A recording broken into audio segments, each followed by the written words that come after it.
പ്രധാന വാർത്തകൾ. വിലക്കയറ്റത്തിന്റെ പേര് അനീതി. അരി, വീട്, വിവാഹം, പെട്രോൾ, ജനരോഷം അതിർത്തി കടക്കുന്നു. അധികാരികളെ, ഈ മൗനം എന്തിനാണ്? ഇന്ന് സാധാരണക്കാരൻ അനുഭവിക്കുന്ന ദുരിതത്തിന് ഒറ്റപ്പേരേ ഉള്ളൂ. അത് അനീതിയാണ്. പെട്രോളിന്റെയും ഡീസലിന്റെയും വിലവർധനവ് സൃഷ്ടിച്ച ഈ ഭീകരമായ വിലക്കയറ്റം ഒരു കൂലിപ്പണിക്കാരന്റെ ജീവിതം പൂർണ്ണമായും തകർത്തിരിക്കുന്നു. ജനങ്ങളുടെ അടിസ്ഥാന ആവശ്യങ്ങൾ പോലും നിഷേധിക്കപ്പെടുന്ന ഈ ഘട്ടത്തിൽ ഭരണകൂടത്തിന്റെ മൗനം ജനങ്ങളോടുള്ള വെല്ലുവിളിയാണ്. ഈ ദുരിതം നിങ്ങൾ ഓരോരുത്തരും അനുഭവിക്കുന്നുണ്ടെങ്കിലും ജനകീയ പ്രതികരണം ഉണ്ടാകാത്തിടത്തോളം കാലം അധികാരികൾ കണ്ണുതുറക്കില്ല. അധികാരികളെ, ഈ മൗനം എന്തിനാണ്? വിലക്കയറ്റത്തിന്റെ ഈ ഭാരം ചുമക്കുന്ന സാധാരണ ജനങ്ങൾ ചോദിക്കുന്നു. ഞങ്ങളുടെ ദുരിതത്തിന് ഭരണകൂടം എന്ത് മറുപടിയാണ് നൽകാനുള്ളത്? വീടെന്ന സ്വപ്നം തകർന്നത്. സിമന്റിനും കമ്പിക്കും വന്ന വിലവർധനവ് കാരണം വീട് പണി പാതിവഴിയിൽ നിർത്തി. ഇതിനെക്കുറിച്ച് നിങ്ങൾക്ക് എന്താണ് പറയാനുള്ളത്? വിവാഹച്ചെലവ്, മക്കളുടെ വിവാഹം മാറ്റിവെക്കേണ്ടി വരുന്നു. സ്വർണ്ണത്തിനും കാറ്റിങ്ങിനുമുള്ള വിലക്കയറ്റം എങ്ങനെ ന്യായീകരിക്കും? ബേക്കറി, പലഹാരം. ഒരു സാധാരണ കൂലിപ്പണിക്കാരന് പോലും ഒരു പഫ്സ് കഴിക്കാനോ 20 രൂപ കൊടുത്ത് കുപ്പിവെള്ളം വാങ്ങാനോ കഴിയാത്ത അവസ്ഥയെ നിങ്ങൾ എങ്ങനെ കാണുന്നു? വില വർധനവ് രൂക്ഷമായ പ്രധാന ഉരുപ്പടികൾ, ഉൽപ്പന്നങ്ങൾ, ജനങ്ങളെ ഏറ്റവും കൂടുതൽ ദ്രോഹിക്കുന്ന ഉരുപ്പടികൾ, ഉൽപ്പന്നങ്ങൾ ഇവയാണ്. അടിസ്ഥാന ഭക്ഷണം, വിനോദം.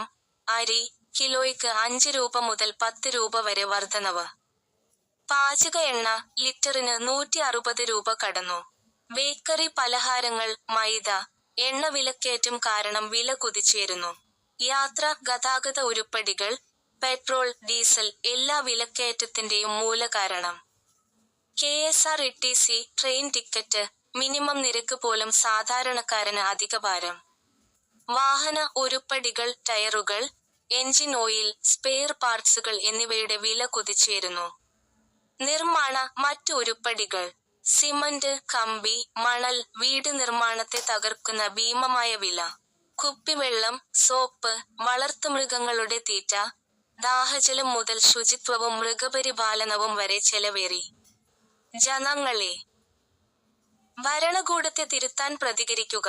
ഈ ദുരിതം നിങ്ങൾ അനുഭവിക്കുന്നുണ്ടെങ്കിൽ ഇനി മൗനം പാലിക്കരുത്. ജനകീയ മുന്നേറ്റം ഉണ്ടായാൽ മാത്രമേ അധികാരികൾ ഈ നടപടികൾ സ്വീകരിക്കുകയുള്ളൂ. ഇന്ധന നികുതി കുറയ്ക്കുക. പെട്രോളിന്റെയും ഡീസലിന്റെയും അമിതമായ നികുതി ഭാരം കുറയ്ക്കാൻ ജനങ്ങൾ ഒന്നിച്ചു ശബ്ദമുയർത്തുക. വില നിയന്ത്രണവും ശിക്ഷയും. കുപ്പിവെള്ളം, ബേക്കറി സാധനങ്ങൾ ഉൾപ്പെടെയുള്ളവയ്ക്ക് നിശ്ചിത വിലയേക്കാൾ കൂടുതൽ ഈടാക്കുന്നവർക്കെതിരെ നടപടി ആവശ്യപ്പെടുക. നിർമ്മാണ നികുതി ഇളവ്. വീട് നിർമ്മാണ ഉരുപ്പടികളുടെ നികുതി കുറയ്ക്കാൻ ആവശ്യപ്പെട്ട് പ്രതിഷേധങ്ങൾ ഉണ്ടാകണം. രാഘവനെപ്പോലുള്ള ഒരു സാധാരണക്കാരന്റെ ജീവിതം ദുരിതത്തിലാകുമ്പോൾ നിങ്ങൾ പ്രതികരിച്ചേ മതിയാകൂ. നിങ്ങളുടെ നിസ്സംഗതയാണ് അധികാരികൾക്ക് മൗനം തുടരാനുള്ള ശക്തി നൽകുന്നത്. ജനങ്ങൾ ശബ്ദമുയർത്തുക. News city, Thiruvananthapuram.